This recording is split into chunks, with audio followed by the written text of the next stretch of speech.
Today's video was sponsored by Margaret Mugo, a true patriot and a Kenyan nationalist at heart.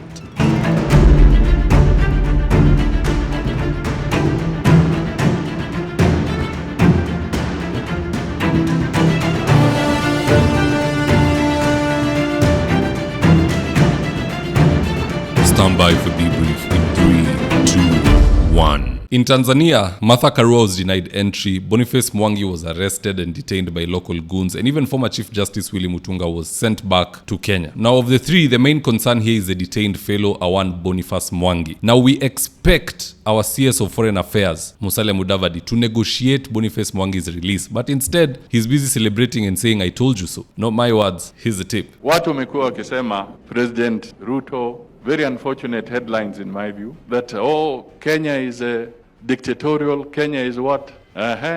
Wametembea, wamejaribu kuenda kuleta ile mchezo wanaleta hapa katika mainchi jirani. What has happened? What has happened? Tukiambia watu that Kenya is so democratic, they don't believe it. Watu wanatoka katika taifa zingine wanakuja kufanya maandamano hapa. Haya, wamejaribu. Hawakutoka kwa airport. Wameambia rudi kwenu. Kama mnachezea kwenu, mwende mcheze kwenu. Hapa hatutaki. This is the reality. Na hii ndio nimekuwa nikiambia vijana wetu. Wakati mnaenda nje, the moment unaingia kwa ndege na hizo miguu ziinuke, sheria ambayo itakuwa ni sheria ya ile nchi ambayo unaenda kushuka. Sheria ya Kenya haitafanya kazi kule. Ni sheria ya kule umeenda. Kwa hivyo kama wewe ni mkorofi hapa na ufikiri utaenda kufanya hivyo huko, my friend, haitawezekana. Our laws, the democratic space that Kenyans enjoy, now you should start seeing what we tell you. Don't take what you have for granted. You have a very free society. You have a very open society. Mtu anasimama hapa anatusi Mudavadi anaenda tu. Mtu anasimama hapa anatusi Ruto anaenda tu. Jaribu kwingine kufanya hivyo. I think the best rebuttal is this of Hussein Khalid. Roll the tape. And we are telling Mudavadi, if anything happens to Boniface Mwangi, we, his friends, the family, and Kenyans in general, will hold you, Mudavadi, personally responsible. Yes.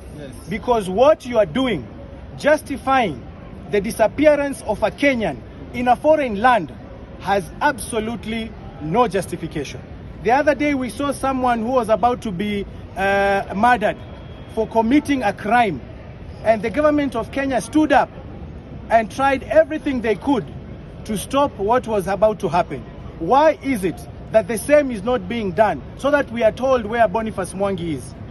In the event, because we believe he has not committed any offense, in the event he has committed... Mudavadi truly is not a patriot. He can't even condemn Suluhu for trying to murder her opposition leader under the guise of fake treason. His only concern is his darling President Ruto and his coveted seat of PCS. That is a total disappointment. We need a CS of Foreign Affairs who can also call out our neighbors for violation of human rights and going off the rails. At this juncture, I even wish Sifuna was added to this bread-based government as the CS of Foreign Affairs, because at least then we would have an individual who is truly fighting for us. Just listening to Sifuna weigh in on this matter with the authority of a CS of Foreign Affairs, or at the very least with the sound or voice of somebody who's competent. Roll the tape. Unajua katiba zetu ni tofauti. Nyinyi mna katiba ya mwaka 1977.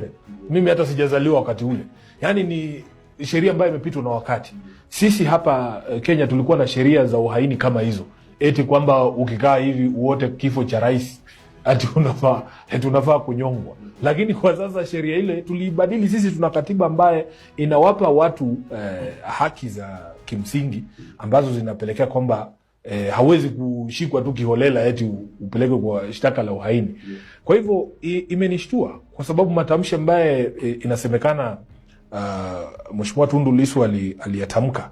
Sisi hapa Kenya tunajua kwamba tuna uhuru wa kusema, na matamshi ambayo hayapelekei hatari yote kwa serikali ama kwa chama tawala ama kwa nchi, hawezi kusema kwamba ni matamshi ya uhaini. Kwa hivyo sisi tunangoja kuona jinsi ambavyo majaji pale Dar es Salaam watashughulikia swala zima.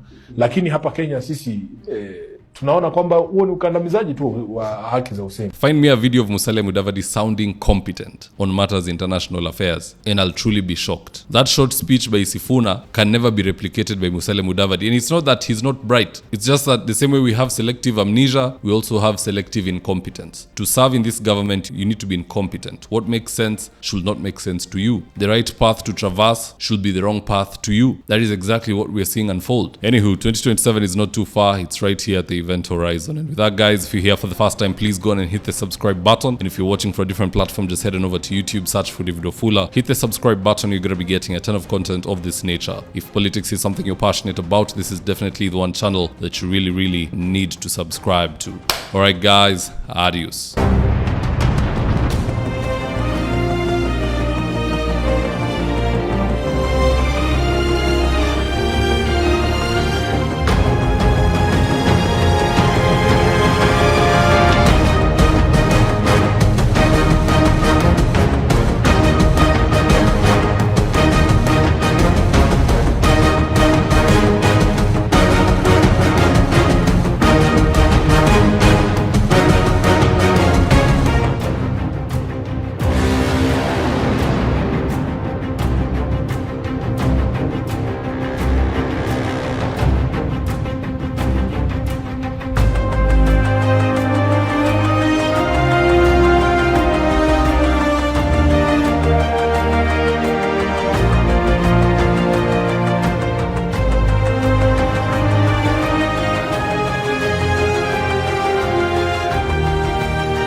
Thank you for choosing David-Wafula as your primary news platform.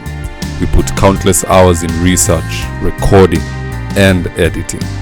By showing up each and every day to watch our videos, you encourage us to generate more videos for the viewers.